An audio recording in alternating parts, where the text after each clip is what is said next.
नमस्कार मित्रांनो आणि मैत्रिणींनो, arrange marriage romantic love story. रात्रीचा 1:30 वाजून गेला तरी सान्वी जागीच होती. आरवच्या फॅमिलीने ज्या प्रकारे तिला सांभाळून घेतलं होतं त्यावरून तिला अजूनच ऑकवर्ड वाटू लागलं होतं.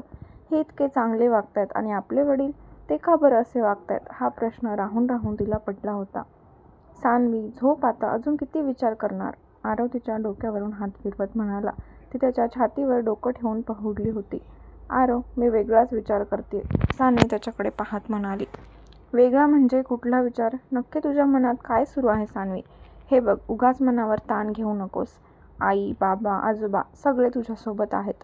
आजोबा कसे बोलले मावशीला तू पाहिलंस ना? आरव काळजीने म्हणाला. हो, पाहिलं मी आरव. नक्कीच मी कुठलं तरी पुण्याचं काम केलं असणार म्हणून तुम्ही सगळे माझ्या आयुष्यात आलात. पण बाबांचं काय आरव? ते असे विचित्र का वागतायत? मला तर असं वाटतं काहीतरी आहे म्हणून बाबा माझा भूतकाळ लपवून माझी तर इच्छा आहे की तू कायमच आपल्या ऑफिसला निघून यावंस. इथे तुझी खूप गरज आहे. पण हा निर्णय तुझा तू घ्यायचास. तुझ्या निर्णयात मी दखल देणार नाही, आरव मनापासून म्हणाला. मला माहिती आरव, ऍक्च्युली मला इथे यायचा प्रॉब्लेम नाहीये, पण मी त्या कंपनीत माझ्या काबिलियतवर तो प्रोजेक्ट मिळवलाय. त्यामुळे जोपर्यंत प्रोजेक्ट कम्प्लीट होत नाही मी इकडे येऊ शकत नाही, ती प्रामाणिकपणे म्हणाली. आय नो स्वीटी, तिच्या हातावर ओठ टेकवत म्हणाला. बरं मला सांगा, तुम्ही मला इकडे का बोलवलं? आपण ऑफिस सुटल्यावर परस्पर गेलो असतो ना? सान्वीने न समजून विचारलं. मला जरा काम आहे, तेवढं झालं की आपण निघू म्हणून तुला इकडे बोलवलं. बरं तू बस, तुझ्यासाठी कॉफी मागवतो. आरवने कॉल करून कॉफी मागवली. सान्वी आरवचं ऑफिस निहाळत होती. ऑफिसमधून मुंबईचा व्ह्यू दिसत होता. अगदीच नयनरम्य दृश्य होतं ते. संध्याकाळ झाल्याने सूर्य अस्ताला निघाला होता. त्याचा लालिमा आकाशात पसरला होता. आरव, किती छान वाटतं ना इथे. काळोख पडल्यावर तर हे दृश्य अजूनच विलोभनीय दिसत असेल. सान्वी एक्साइट होत म्हणाली. हो, तिकडे समोर बघ. थोड्या वेळात इथे लाईटचा प्रकाश पडून ती जागा लखलख होऊ लागेल. तुला माहितीये मी माझं केबिन या दिशेला का बनवलं? तो म्हणाला. हा व्ह्यू पाहण्यासाठी, ती म्हणाली. नाही, इथे उभं राहिल्यावर माझी नजर जिथपर्यंत जाईल तिथपर्यंत मला माझं साम्राज्य पसरवायचे. बिझनेस जगात मला माझं स्वतःचं अस्तित्व निर्माण करायचे. सगळ्यांना प्रश्न पडतो, अजित सरांनी त्यांच्या एवढ्या मोठ्या प्रॉपर्टीसाठी, त्यांच्या कंपनीसाठी माझ्यासारख्या अनोळखी व्यक्तीची निवड का केली? कारण त्यांनी माझ्यातील पोटेन्शियल ओळखलं होतं. माझी भूक, माझी इच्छा, त्यासाठी सर्वस्व पणाला लावायची, हार्डवर्क, स्मार्टवर्क करण्याची तयारी, हे सगळे गुण त्यांनी अगदी जवळून अनुभवले होते. मिस्टर सेन यांनी सरांसोबत पण काम केले आणि माझ्यासोबत पण.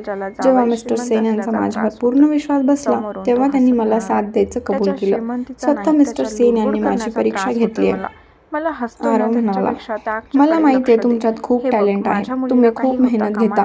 प्रामाणिक मेहनत असते तुमची. तुमचं इंटेन्शन पण चांगलं असतं. त्यामुळे मला खात्री आहे तुम्ही नक्की यशस्वी व्हाल. ती त्याच्याकडे प्रेमाने पाहत म्हणाली. तू आहेस ना माझ्यासोबत? तो तिच्या नजरेत पाहत म्हणाला. मी कायम तुमच्यासोबत आहे आरव, काळजी नका करू, ती मनापासून म्हणाली. दोघे बोलत असताना त्याच्या केबिन डोअरवर नॉक झालं. लारा त्यांच्यासाठी कॉफी घेऊन आली होती. लारा, मिस्टर सेन यांना विचार, सगळं रेडी आहे ना? आरव बोलला. हो सर, विचारते, लारा अदबीने म्हणाली. तिने कॉफीचा मग टेबलवर ठेवला आणि बाहेर निघून गेली. लारा पण तुमच्यासोबत आधीपासून आहे का? सान्वीने सवाल केला. माझी कंडिशन पूर्ण कर, मी तिला काही करणार नाही. ठेवतो फोन. त्याने कॉल कट केला. सान्वीचे बाबा विचार करत तसेच उभे होते. त्यांना सान्वीची काळजी वाटायला लागली होती. तो कसा आहे याचा अनुभव त्यांनी गेल्या वेळी घेतला होता. खरं तर त्यांना कधीच वाटलं नव्हतं की सान्वी या सगळ्यात फसू शकते. त्यांनी खिशातून एक सिगरेट काढली आणि ओढू लागले. सान्वी जायच्या आधी कित्येक मुलींना एक्सपोर्ट करण्यासाठी मिस्टर गोडबोले यांनी विरेशला मदत केली होती. सान्वी गायब झाल्यावर त्यांनी विरेशला पहिले विचारलं होतं, पण त्याने सरळ उडावून लावलं होतं. ती भेटली पण अशा अवस्थेत होती की तिला काही सांगता येत नव्हतं. त्यांना डाऊट होता, पण जे व्हायचं ते होऊन गेलं होतं. सान्वीला आपण बरं करू हा विश्वास होता त्यांना. त्या क्षणी त्यांना सान्वीचा राग आला होता, कारण ती स्वतःहून त्यात फसायला गेली होती. पण तरीही स्वतःची मुलगी असल्यामुळे त्यांनी त्यांच्या मनाला आवर घातला आणि ट्रीटमेंटवर फोकस केला. सान्वीची मेमरी व्हॅनिश करण्यात विरेश आणि डॉक्टर राठोडसोबत मिस्टर गोडबोलेही सामील होते.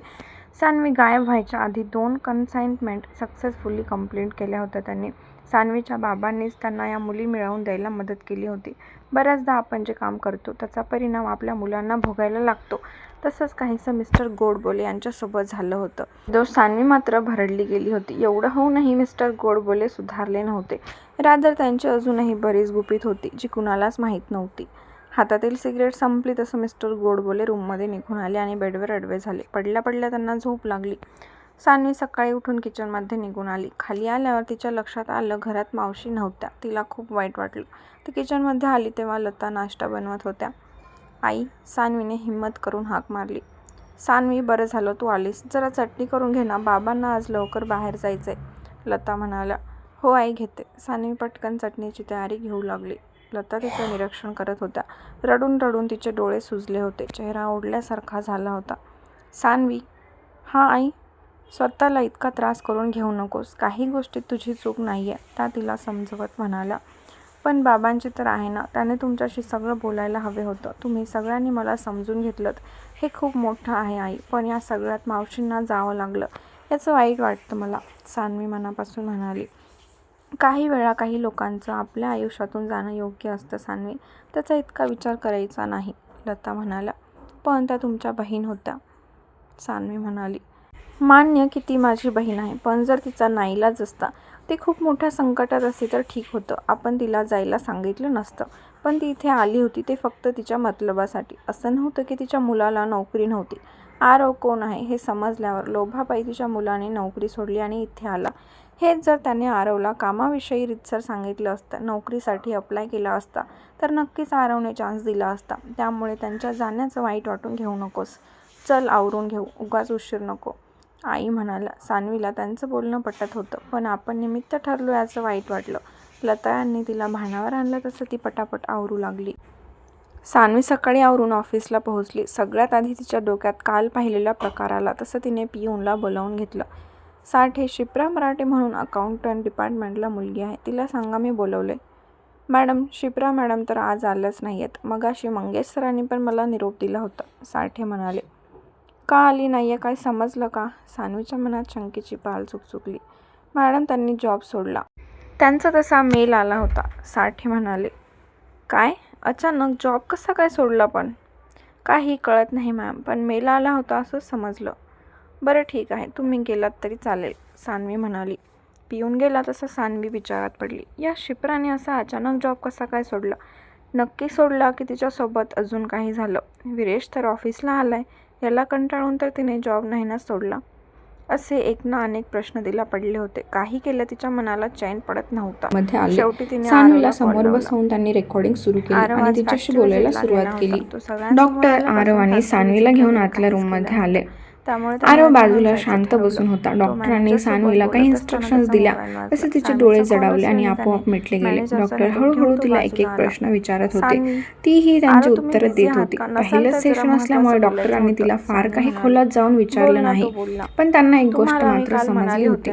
ती म्हणजे भले तिच्या आयुष्यातील 2 वर्ष मिटवण्याचा प्रयत्न केला गेला असला तरी ती पूर्णपणे पुसणं त्यांना शक्य झालं नव्हतं. अजूनही तिच्या मनपटलावर त्या आठवणी तशाच होत्या. जेव्हा डॉक्टरांनी तिची जुनी फाईल पाहिली त्यावरून त्यांना इतकं तर समजलं की सुरुवातीपासून तिला चुकीची मेडिसिन देण्यात आली होती. थोड्या वेळात ती शुद्धीवर आली. तिला आता मगापेक्षा खूप बरं वाटत होतं. मिसेस आहुजा, आज तुमच्या थेरपीचा पहिला दिवस होता, त्यामुळे आपण एकदम खोलात शिरलो नाही. पण जसे जसे आपले सेशन होतील तसं तसं तुम्हाला हळूहळू सगळं आठवायला लागेल. मी काही मेडिसिन लिहून देतो, ती तुम्ही वेळेवर घ्या. काही वाटलं तर मला कॉल करा, डॉक्टर म्हणाले. हो चालेल, ती बोलली. आरव आणि सान्वीने डॉक्टरांचा निरोप घेतला आणि ते बाहेर पडले. आरवने गाडी ऑफिसकडे वळवली. ऑफिसमध्ये जाऊन त्याने एक फाईल घेतली आणि दोघे मेन गेटने ऑफिसच्या बाहेर आले आणि घरी जायला निघाले. डॉक्टर पुरातकडून निघाल्यापासून सान्वी शांत शांत होती. नक्कीच ती कसल्या तरी विचारात हरवली हे त्याला समजत होतं. सान्वी, ठीक आहेस ना तू? आरव म्हणाला. हो मी ठीक आहे, उलट मला आता जास्त बरं वाटतंय, ती म्हणाली. गुड, म्हणजे लवकरच तुला बरं वाटेल आणि जुनं आठवेल, तो बोलला. आठवलं पाहिजे आरव, कारण मला माझं मन सांगते की त्या 2 वर्षात खूप काही घडले. जर बाबांनी मला सांगितलं असतं तर किती बरं झालं असतं. हॅलो, त्याने कॉल रिसीव्ह केला. हॅलो राज, आपल्याला तुझं आणि शुभ्राचं लग्न मोडावं लागेल, आई रडत रडत म्हणाल्या. काय? आई, अगं काय बोलतेस तू? लग्न जवळ आले आणि तू मोडायची भाषा करतेस? राजला काही समजेना. शुभ्रा चांगली मुलगी नाही आहे अरे. मला वाटलं होतं माझ्या भावाची मुलगी आहे तर चांगली असेल, पण तुझ्या वहिनीच्या भावाने माहिती काढली. तिचं लफडं आहे असं समजलं. ती उद्या तुला सोडून गेली तर मग? आई म्हणाल्या. आई शांत हो पहिले. तुझ्या भाचीपेक्षा वहिनीच्या भावावर जास्त विश्वास आहे का? राजने शांतपणे विचारलं. अरे पण ते फोटो. आई, आजच्या जमान्यात फोटो एडिट करता येतात. मी पण ते करू शकतो. आई, तू सुद्धा एका मुलीची आई आहेस. लग्न तोंडावर आलं असताना ते मोडले तर कसं वाटतं तूच सांग. आई, मला माहीत नाही वहिनी असं का करते ते, पण तिला सांग आता हे सगळं थांबव. मला माहिती आहे तिची इच्छा नाही आहे माझं आणि शुभ्राचं लग्न व्हावं, पण मी असं होऊ देणार नाही, राज ठामपणे म्हणाला. अरे पण ती असं का करेल? तिचा भाऊ खोटं का सांगेल? याचं उत्तर तेच तुला देऊ शकतात ना आई. मला माहीत नाही वहिनीला माझ्या सुखात काय प्रॉब्लेम आहे, पण मी हे लग्न मोडणार नाही आहे, सांग तिला. मी तसं दादाला कॉल करतोय, ठेवतो फोन. राजने रागात कॉल कट केला. त्याने दादाला कॉल करायला घेतला. इतक्यात त्याला शुभ्राचे 2-3 कॉल येऊन गेले होते. आधी दादासोबत बोलून मग शुभ्रासोबत बोलायचं ठरवून त्याने दादाला कॉल लावला. 2-3 रिंगनंतर समोरून कॉल रिसीव्ह झाला. हॅलो, कोण बोलतंय? आता दादाने कोणाशी बोलायचं हे देखील तुम्ही ठरवायला लागलात की काय वहिनी? दादाकडे फोन द्या, राज स्पष्ट म्हणाला. ते घरी नाही आहेत, पण बरं झालं तुम्ही स्वतःहून कॉल केलात. आई बोललंच असतील तुमच्या होणाऱ्या बायकोचे पराक्रम, वहिनी छद्दीम हसत म्हणाली. तिचे पराक्रम राहू द्या, पण तुमच्या भावाला त्याचे पराक्रम आवरायला सांगा. शुभ्राला बदनाम करायचा जो काही अट्टहास तुम्ही लावलाय ना तो थांबवा. हे सगळं करून तुम्हाला काही मिळणार नाही आहे वहिनी, राज कडक शब्दात म्हणाले. घ्या, इथे तर सगळं विपरीत आहे. ज्याचं करावं भलं तो म्हणतो माझंच खरं. तुम्हाला माझं भलं करायची काही गरज नाही आहे वहिनी. तुम्ही तुमचं पाहिलं तर बरं होईल. राहिला प्रश्न माझ्या आणि शुभ्राच्या लग्नाचा, तर ते असं तसं होणारच आहे, राज ठामपणे म्हणाला. तुमच्या आईवडिलांचा नकार असला तरी? हो तरी, कारण तो नकार तुमच्याकडून वदवून घेतलेला असणार आहे ना की त्यांचा स्वतःचा. मी तुमच्या हव्यासापायी माझं आयुष्य पणाला लावणार नाही. मला फक्त या सगळ्या मागचं कारण हवंय, राज म्हणाला. उगाच माझ्यावर आरोप करू नका भाऊजी. मी कुठे आरोप करतोय? मी फक्त विचारतो वहिनी कशासाठी करताय हे सगळं? उद्या तुमची खोटी बदनामी केली तर चालेल का मला सांगा? भाऊजी हे बघा वहिनी, मी तुम्हाला शेवटचं सांगतोय, मी काही हे लग्न मोडणार नाही आहे. ते ठरल्या दिवशी आणि शुभ्रासोबतच होणार, यात वाद नाही. तुम्हाला कुणाला यायचं तर या, नाही तर नका येऊ. खरं तर मला दादासोबत बोलायचं होतं, पण दादा तुमच्यासमोर काही बोलेल ही आशा मी सोडून दिली. तुम्ही माझ्या भावाला माझ्यापासून दूर केलं, पण एक दिवस असा येईल की तुम्ही पश्चाताप करायचा म्हटलं तरी तो तुम्ही करू शकणार नाही. माझे शब्द लक्षात ठेवा. दोषी जितक्या तुम्ही आहात तितकाच दादा पण आहे. समजेल तुम्हाला एक दिवस. ठेवतो फोन. राजने रागात कॉल कट केला.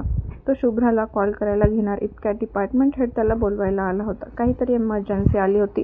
राजने शुभ्राला मेसेज केला आणि तो कामाला निघून गेला. मिस्टर सेन यांनी त्यांची माणसं कामाला लावून शिप्राच्या डिटेल्स काढायला सांगितल्या होत्या. डिटेल्स घेऊन ते आरवला भेटायला त्याच्या केबिनला आले. Mister Sen, Joseph and Joseph कंपनीकडून आपल्याला मेल आलाय. मला 3-4 दिवसात जायला निघायचंय. सगळी तयारी करून ठेवा. आरव त्यांच्याकडे पाहत म्हणाला.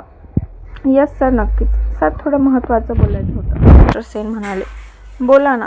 सर, त्या शिप्रा मराठे सकाळपासून घरातून गायब आहेत, सेन म्हणाले. गायब आहेत म्हणजे? तो बोलला. म्हणजे त्या कामाला जायला बाहेर तर पडल्या, पण थोड्या वेळात त्यांच्या मोबाईल नंबरवरून घरच्यांना मेसेज आला की माझं एका मुलावर प्रेम आहे, त्यामुळे मी घर सोडून जात आहे.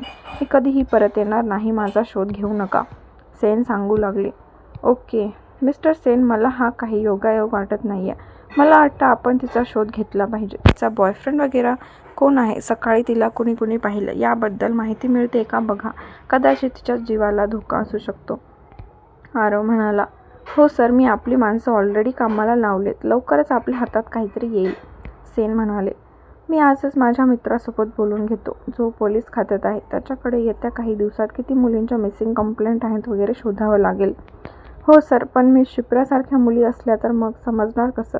शिप्राच्या फॅमिली मेंबर पोलीस कंप्लेंट पण केली नाही आहे, सेन म्हणाले. आपल्याला प्रयत्न तर करायलाच हवे ना सेन. काही ना काही क्लू लवकर सापडेल. मला सांगा, सानवीच्या बाबांबद्दल काही समजलं का?